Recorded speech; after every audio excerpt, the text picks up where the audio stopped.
Welcome to our channel Tally radar. నేను మీ journalist Yagnamurthy. Pawan Kalyan కథానాయకుడిగా నటించిన హరిహర వీరమల్లు చిత్రం జూలై 24వ తేదీ మన ముందుకు వచ్చేస్తూ ఉంది.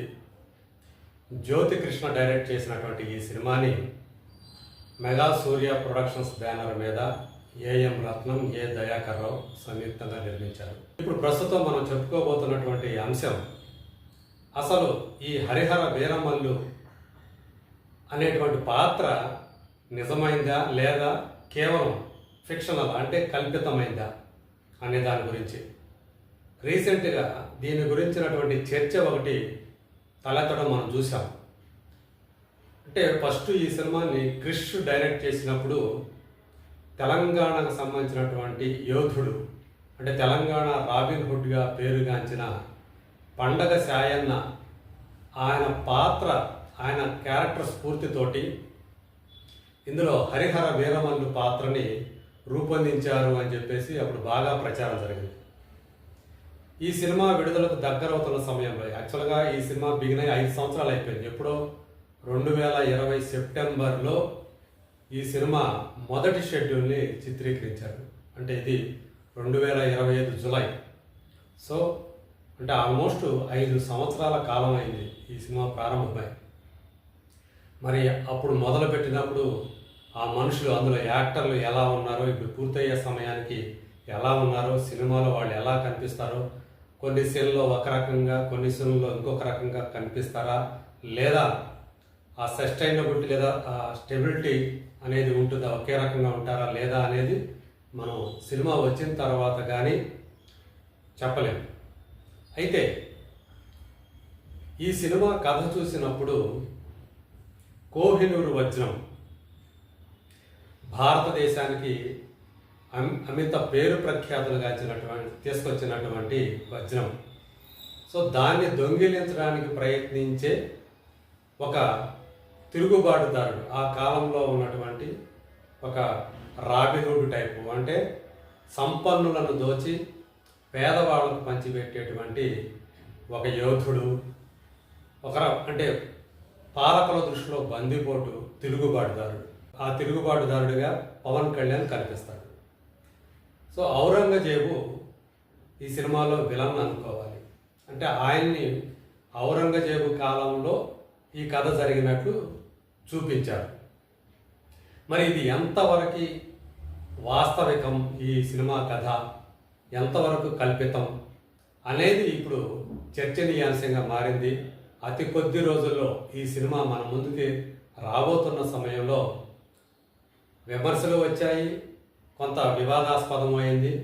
సో ఎవరైతే పండగ సాయానికి సంబంధించిన వాళ్ళు, అంటే ఇక్కడ తెలంగాణకి సంబంధించినటువంటి వాళ్ళు, పండగ సాయానికి అసలు ఔరంగజేబుకి సంబంధమే లేదు, మీరు ఎలా పండగ సాయాన్ని ఆ కాలంలో ఉన్నట్టు చూపిస్తారు, వీరమల్లు పాత్రని పండగ సాయన స్ఫూర్తితో కదా తీశారు అని చెప్పేసి కొంతమంది ప్రశ్నించారు, ప్రెస్ మీట్లు పెట్టి మరీ చెప్పారు. దానికి దర్శకుడు వివరణ ఇచ్చాడు. పండగ సాయనకి అంటే తాను దర్శకుడు, అంటే జ్యోతి కృష్ణ, అంతకుముందు ఫస్ట్ క్రిష్ అని చెప్పుకున్నాను కదా, జ్యోతి కృష్ణ ఎప్పుడైతే క్రిష్ ప్లేస్లో దర్శకుడిగా ఈ సినిమాలోకి ఎంటర్ అయ్యాడో అప్పుడు ఈ హరిహర వీరమల్లు ఆ క్యారెక్టర్ మొత్తానికే మారిపోయింది. టైటిల్లో ఉన్నట్టుగా హరిహర, హరి అంటే విష్ణువు, హర అంటే శివుడు, వీళ్ళ ఇద్దరి అంశతో పుట్టినవాడు వీరమల్లు అని చెప్పేసి మేము ఈ సినిమాలో చూపిస్తున్నాం అని జ్యోతి కృష్ణ తెలియజేశాడు. సో దాన్ని బట్టే ఇది ఆ కాలంలో, అంటే చారిత్రక కాలంలోకి వెళ్ళి ఒక ఫిక్షనల్ స్టోరీని అల్లారు అనేటువంటి విషయాన్ని ఆయన చెప్పేసినట్లే. అయినప్పటికీ కూడా కొన్ని చారిత్రక అంశాల ఈ సినిమాలో కనిపించబోయేటువంటి ఇప్పటిదాకా వచ్చినటువంటి అప్డేట్లు కానివ్వండి, ట్రైలర్లు కానివ్వండి, ఇవన్నీ దృష్టిలో పెట్టుకొని చూసుకుంటే అసలు ఏంటి దీనికి ఉన్నటువంటి, ఈ వీరమల్లుకు ఉన్నటువంటి చారిత్రక ప్రాధాన్యం ఏంటి అనేది ఒకసారి చెప్పుకుందాం. ఈ సినిమా అనేక సార్లు వాయిదా పడిన సంగతి కూడా మనకు తెలుసు. ఎప్పుడో 2022లో విడుదల కావాల్సినటువంటి సినిమా ఏకంగా 3 సంవత్సరాల కాలం ఆలస్యమయ్యి ఇప్పుడు మన ముందుకు వస్తూ ఉంది. ట్రైలర్ చూసాం. ఆ ట్రైలర్లో ఎక్కువగా యాక్షన్ సన్నివేశాలకి, యాక్షన్ సీక్వెన్స్లకి ఎక్కువ ప్రాధాన్యం ఉన్నట్లు కనిపించింది. డజన్ల కొద్దీ మొఘల్ సైనికుల్ని వీరమల్లు ఒక్కడే చిత్తుగా కొట్టడం, ఓడించడం మనం ఆ ట్రైలర్లో గమనించాం. ఈ కథ చూసుకున్నట్లయితే, అంటే ట్రైలర్లో కనిపించిన దాని ప్రకారం అయితే దర్శకులు ఈ సృజనాత్మక స్వేచ్ఛని ఎక్కువగా తీసుకున్నట్లుగా మనకి అర్థమవుతూ ఉంది. 17వ శతాబ్ద కాలంలోని ఔరంగజేబు ఆయన సంరక్షణలో ఉండేటువంటి కోహినూర్ వజ్రాన్ని దొంగిలించడానికి ప్రయత్నించే వీరమల్లు అనేటువంటి ఒక తిరుగుబాటుదారుని కథగా మనకి అందులో చూపించారు. అంటే వీరమల్లు లక్ష్యం కోహినూర్ వజ్రాన్ని దొంగిలించడమే. ఒక రకంగా చూస్తే ఈ సినిమా అటు బాహుబలిని, ఇటు హాలీవుడ్లో వచ్చినటువంటి పైరేట్స్ ఆఫ్ ద కరేబియన్ అనేటువంటి సినిమా, ఆ రెండిటిని కలిపి తీస్తే ఎలా ఉంటుందో ఈ సినిమాని అలా తీశారేమో అనేటువంటి సందేహాలు మనకు కలుగుతాయి. అంటే ఒకవైపు జానపదంగా కనిపిస్తుంది, పేరుకి చారిత్రకమైనటువంటి పాత్ర ఉంది. ఔరంగజేబు ఉన్నాడు, మీర్జా ఖాన్ ఉన్నాడు, రోషనారా అనే పాత్ర ఉంది. ఇవన్నీ కూడా 17వ శతాబ్ద కాలంలో నిజంగా ఉన్నటువంటి మనుషులే, నిజమైనటువంటి పాత్రలే. అయినప్పటికీ కూడా ఆ నిజ పాత్రలను పెట్టుకొని ఈ మధ్యకాలంలో ఎస్ఎస్ రాజమౌళి ఏదైతే చేశాడో, అల్లూరి సీతారామరాజు, కొమరం భీం అనే మనుషులు మన మధ్య సంచరించారు. అది కూడా 20వ శతాబ్దం తొలినాళ్లలో. కానీ ఆ పాత్రలను పెట్టి పూర్తిగా కల్పిత గాథతోటి RRR అనే సినిమాని ఎస్ఎస్ రాజమౌళి రూపొందించాడు. మరి అదే కోవలో, అంటే ఆ స్ఫూర్తి కూడా RRR స్ఫూర్తి, అలాగే Baahubali, pirates of the Caribbean. So వీళ్ళు పైరేట్స్ ఆఫ్ ద కరేబియన్ సముద్రపు దొంగలు వాళ్ళు. సో వాళ్ళదంతా కూడా అలాగే. ఎవరైతే సముద్రంలో ప్రయాణించే వాళ్ళు ఉంటారో, షిప్పుల్లో ప్రయాణించే వాళ్ళు ఉంటారో, వాళ్ళని దోచుకొని, దారి కాచి దోచుకొని వెళ్ళిపోవడం, పారిపోవడం, లేదా ఒక్కోసారి వాళ్ళని చంపేసి కూడా వెళ్ళిపోతూ ఉంటారు. సో ఆ కథ మనం ఆ సినిమాలు చూసాం. మనం ఆ franchise pirates of the Caribbean చాలా పెద్ద సూపర్ డూపర్ హిట్ ఫ్రాంచైజీ అది. ఆ స్ఫూర్తితోటే ఈ సినిమా తీశారేమో అనేటువంటి ఆ అనుమానాలు అయితే మనకి ఆ ట్రైలర్ చూస్తే కలుగుతాయి. ఇంకొక విశేషం ఏంటంటే, ఈ సినిమాలో విలన్ ఔరంగజేబు.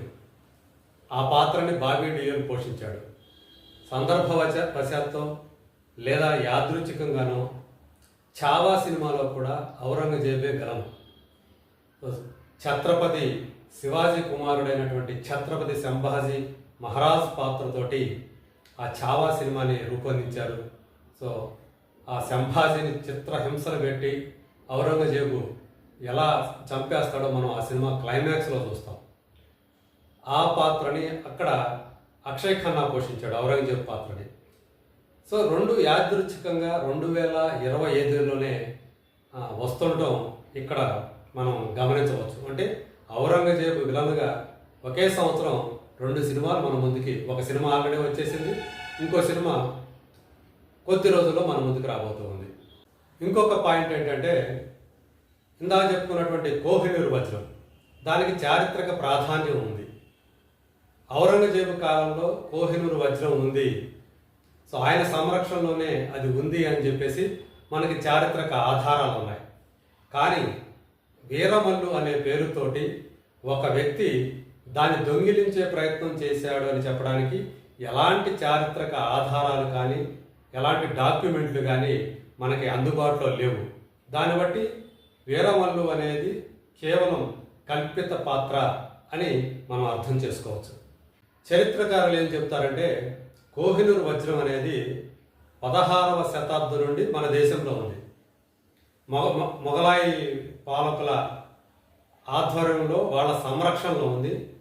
1739లో పర్షియాకు చెందినటువంటి నాదిర్ షా ఢిల్లీని ఆక్రమించి ఈ వజ్రాన్ని దోచుకునేదాకా కూడా అది ఇక్కడే ఉంది అని చెప్పేసి మనకి చరిత్ర చెబుతున్నటువంటి విషయం. భారతీయ జనతా పార్టీ కేంద్రంలో అధికారంలోకి వచ్చిన తర్వాత మనం గమనిస్తే ఒక్కసారి భారతీయ సినిమాని ఒక్కసారి కనుక గమనిస్తే హిందూ తత్వాన్ని ప్రబోధించేటువంటి సినిమాలు ఎక్కువగా రావటం మనకు కనిపిస్తూ ఉంది. అది కూడా ముస్లిం పాలకుల్ని లేదా ఎవరైతే రజాకారుల దగ్గర నుంచి, అంటే తెలంగాణ సాయుధ పోరాటం జరిగినటువంటి కాలం రజాకార్ అనే సినిమా మనం చూసాం. అట్లాగే గతంలో వచ్చినటువంటి కశ్మీర్ ఫైల్స్ కానివ్వండి, అలాగే కేరళ స్టోరీ కానివ్వండి, ఇవన్నీ కూడా ఆ మైండ్ సెట్ తోటి ఆ ఐడియాలజీ తోటి రావటం అనేది ఇక్కడ మనకు చాలా స్పష్టంగా కనిపిస్తుంది. సో చావా కూడా అందులో భాగంగా వచ్చి ఒక బ్లాక్ బస్టర్ హిట్ అవటం మనం చూసాం.